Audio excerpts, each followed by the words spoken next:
Here's a breakdown of what led to the martyrdom of Joseph Smith, and it's a lot more than just the Nauvoo expositor, though we're going to get to that. This plot had been in the works since the beginning of 1844. The key instigators of this plot were the Law brothers, this is William Law, the Foster brothers, and the Higbee brothers. These disaffected members had concerns about Joseph Smith's polygamy and his accumulation of power. By early 1844, the plan was to file legal charges against Joseph Smith in Carthage, Illinois, so that they could draw him out of his protection in Nauvoo.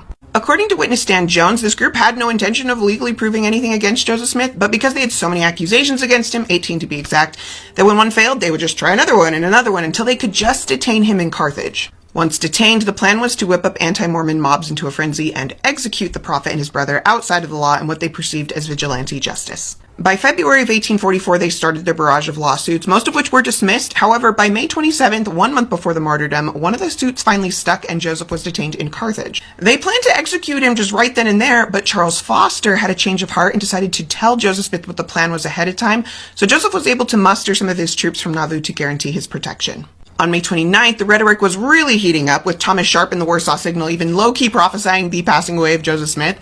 We would not be surprised to hear of his death by violent means in a short time, so blood was clearly already in the air. It was only then, on June 7th, that the Nauvoo Expositor newspaper published incendiary accusations against Joseph Smith and the Saints. After 2 days of deliberating with the Nauvoo Council, Joseph Smith and 17 other leaders legally determined the Expositor a public nuisance and destroyed the press.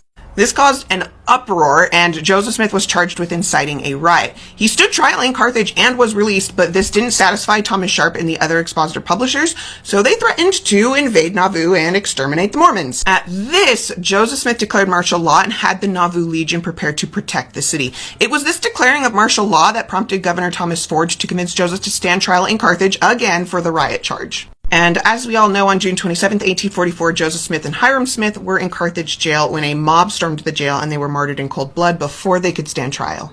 You can learn more about this in this Know Why in the ScripturePlus app in Doctrine and Covenants 135 and follow for more Latter-day Saint history.